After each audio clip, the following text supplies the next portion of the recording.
Nah, satu ketika pasien itu tanya, apakah benar-benar obat akarbose ini akan menyembuhkan saya, Pak Arif? Saya sulit menjawabnya karena begini, saya tahu pasien ini menggunakan insulin ya. Saya tidak tahu berapa HbA1c-nya, tapi dia mengatakan ketika saya tanya dia nggak tahu, nggak ada di cek lab, tapi dia disarankan menggunakan insulin dan dia pakai. Cuma insulin itu bagi diabetes tipe 2 seperti dia, karena obesitas, itu kan efek sampingnya dari insulin itu adalah obesitas. Obesitas menyebabkan gula darah naik atau menyebabkan diabetes mellitus tipe 2. Diabetes mellitus tipe 2 menggunakan insulin menyebabkan obesitas, begitu seterusnya muter gitu loh. Efek samping itu tidak terkenali, termasuk juga karbos. Efek samping secara fisika kimia saya belum cek lagi ya, tapi saya ingin membahas bahwa ketika seseorang itu mengkonsumsi akarbos, pikirannya dia adalah saya dietnya gagal, saya nggak bisa diet, berarti saya ya minum makan apa aja bebas, gula dan seterusnya bebas, maka saya boleh mengkonsumsi apapun dengan minum akarbos. Nah, ini efek samping pada otak gitu loh. Efek samping pada otak. Kemudian dia itu tidak akan memperbaiki pola makan, padahal seperti yang disampaikan oleh Jimmy Moore, Jason Fung, para pegiat dokter-dokter yang giat untuk memasyarakatkan puasa sebagai terapi diabetes. Mereka mengatakan bahwa tanpa adanya kesadaran, obat itu nggak ada gunanya.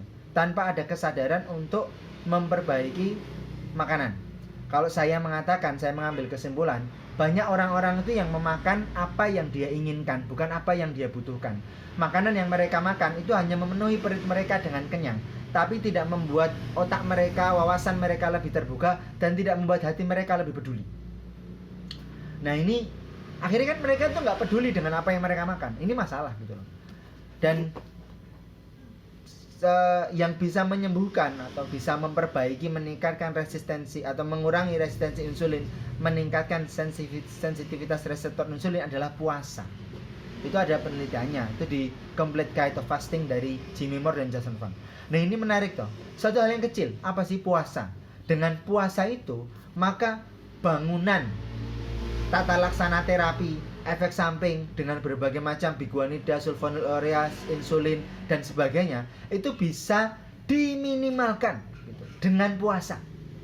Jadi sikap preventif itu bisa digunakan untuk terapi maksimal kuratif ya untuk pasien-pasien diabetes. Nah, di sini disampaikan bahwa pendekatan preventif itu tidak pernah dihargai. Sebab apa?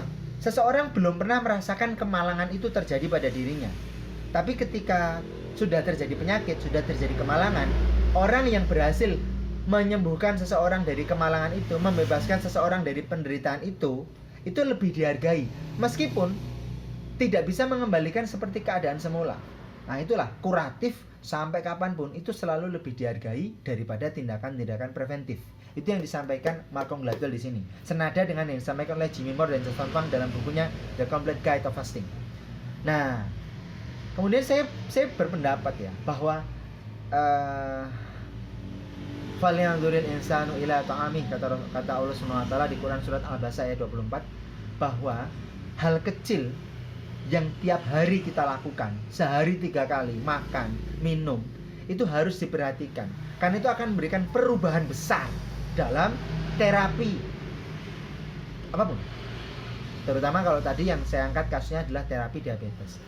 Nah, tipping point itu membuat model ya, mempolakan bagaimana kita sebagai seorang apoteker bisa membantu pasien kita melampaui batas-batas otak mereka, lebih peduli, lebih berwawasan, sehingga mereka akan memandang obat itu secara proporsional. Dan loh, berarti nanti omset kita turun. Secara alamiah begitu. Dan secara instan omsetnya seakan-akan turun. Tapi ingat bahwa penjualan kita di apotek itu dipengaruhi oleh banyak faktor. Dan sebenarnya pasien bersedia membayar konseling yang kita lakukan asalkan kita menerapkannya dengan benar.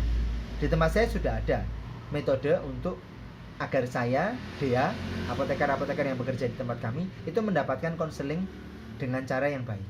Nah, itu adalah cara yang lain ya. Artinya meskipun secara nyata omsetnya turun, tapi preference meningkat, repeat order meningkat, kemudian faktor leaking, conviction, keyakinan dengan apa yang